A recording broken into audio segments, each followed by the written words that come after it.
Após a última ceia, Jesus e seus discípulos caminharam em silêncio até o jardim do Getsêmani. A noite estava calma, mas carregada de uma tensão palpável. Jesus sabia que sua hora estava chegando, e a angústia começava a pesar em seu coração. Os discípulos, embora cansados, seguiam-no fielmente, sem compreender totalmente a magnitude do que estava prestes a acontecer. Ao chegarem ao jardim, Jesus pediu aos discípulos que ficassem e orassem, enquanto ele se afastava um pouco para buscar consolo em oração. O Getsêmani, com suas oliveiras antigas e atmosfera serena, era um lugar de refúgio para Jesus, mas naquela noite tornou-se um cenário de profunda agonia. Ele sabia que estava prestes a enfrentar um sofrimento indescritível, não apenas físico, mas espiritual. Jesus se ajoelhou, sentindo o peso do mundo sobre seus ombros. Ele olhou para o céu estrelado, buscando forças para o que estava por vir. Seus pensamentos estavam com seus discípulos, que logo seriam dispersos e testados. Ele sabia que precisava ser forte, não apenas por si mesmo, mas por todos aqueles que acreditavam nele. Jesus se afastou um pouco mais dos discípulos, escolhendo um local isolado para orar. Ele se ajoelhou e, com o coração pesado, começou a falar com seu Pai Celestial. Meu Pai, se for possível, afasta de mim este cálice de sofrimento. Contudo, não seja como eu quero, mas sim como tu queres. Mateus 26, 39. Suas palavras eram carregadas de dor e submissão, refletindo a batalha interna que ele enfrentava. Após essa primeira oração, Jesus se levantou e voltou para onde os discípulos estavam. Para sua tristeza, encontrou-os dormindo. Vocês não puderam vigiar comigo nem por uma hora? Ele perguntou, com uma mistura de tristeza e compreensão. Vigiem e orem para que não caiam em tentação. O espírito está pronto, mas a carne é fraca. Mateus 26, 40 e 41. Jesus se afastou novamente, sentindo a necessidade de buscar mais forças em oração. Ele sabia que o momento de sua traição estava se aproximando rapidamente e que precisava estar preparado para enfrentar o que estava por vir. A noite estava silenciosa, mas dentro de Jesus, uma tempestade de emoções rugia.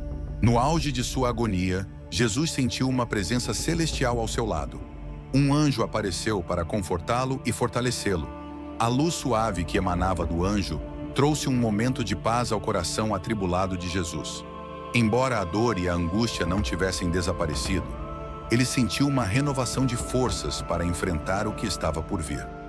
O anjo não disse uma palavra, mas sua presença era um lembrete do amor e do apoio de Deus. Jesus sabia que não estava completamente só. O Pai estava com ele, e essa certeza lhe dava coragem. Ele se levantou mais uma vez, determinado a cumprir a missão que lhe fora dada. Voltando aos seus discípulos, Jesus os encontrou novamente dormindo. Desta vez, ele não os acordou. Em vez disso, ele olhou para eles com compaixão, entendendo a fraqueza humana e a necessidade de descanso. Ele sabia que, em breve, eles também enfrentariam grandes provações. Enquanto Jesus observava seus discípulos dormindo, ele ouviu passos se aproximando. A tranquilidade do jardim foi interrompida pelo som de vozes e o brilho de tochas. Judas, um de seus próprios discípulos, liderava um grupo de soldados e oficiais dos sacerdotes. Com um beijo, Judas traiu Jesus, entregando-o aos seus inimigos. Jesus, sabendo o que estava por vir, não resistiu. Ele olhou para Judas com tristeza e disse: Amigo, é com um beijo que você trai o Filho do Homem? Os soldados avançaram e prenderam Jesus, enquanto seus discípulos, tomados pelo medo, fugiram. A traição de Judas foi um golpe doloroso, mas Jesus permaneceu calmo e resoluto. Ele sabia que tudo aquilo fazia parte do plano divino e que seu sacrifício era necessário para a salvação da humanidade. Mesmo diante da traição e da prisão, Jesus manteve sua fé e sua determinação. A chegada repentina de Judas com os soldados e a traição com um beijo foram inesperadas. Os discípulos ficaram confusos e surpresos ao ver um dos seus próprios entregando Jesus. Ao perceberem a gravidade da situação, muitos discípulos foram tomados pelo medo. A possibilidade de serem presos ou perseguidos os levou a fugir, deixando Jesus sozinho. A traição de Judas foi um golpe profundo. Eles se sentiram traídos não apenas por Judas, mas também pela situação em si, que parecia contrariar tudo o que haviam aprendido e vivido ao lado de Jesus. Alguns discípulos, como Pedro, sentiram uma profunda culpa por não conseguirem proteger Jesus ou por negarem conhecê-lo. Esse sentimento de remorso os acompanhou por muito tempo.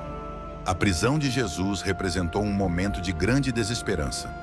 Eles haviam depositado todas as suas esperanças e expectativas em Jesus como o Messias, e vê-lo preso e traído abalou profundamente sua fé e confiança.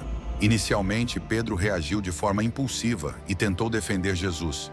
Ele sacou uma espada e cortou a orelha de Malco, um dos servos do sumo sacerdote.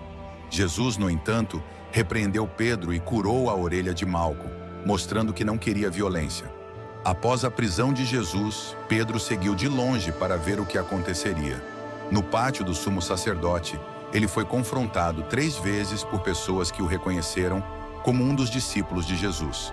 Com medo de ser preso ou sofrer represálias, Pedro negou conhecer Jesus 3 vezes, exatamente como Jesus havia predito. Depois de sua terceira negação, um galo cantou, e Pedro se lembrou das palavras de Jesus. Tomado pelo remorso e pela culpa, ele saiu e chorou amargamente. Esse momento de arrependimento profundo marcou uma virada na vida de Pedro. Apesar de sua negação, Pedro foi posteriormente perdoado por Jesus e se tornou um dos líderes mais importantes da igreja primitiva. Sua experiência de traição e arrependimento o transformou e fortaleceu sua fé e determinação. Por fim, a história ressalta a humanidade de Jesus. Ele sentiu tristeza pela traição de Judas e dor pela negação de Pedro, mas ainda assim, respondeu com amor e perdão. Isso nos lembra que, em nossa própria humanidade, podemos encontrar a capacidade de perdoar e amar, mesmo em face da traição e da dor. Essa história, rica em emoções e lições, nos oferece uma oportunidade de introspecção e crescimento espiritual. Ela nos desafia a refletir sobre nossas próprias reações à traição, nosso caminho de arrependimento e a profundidade de nossa fé.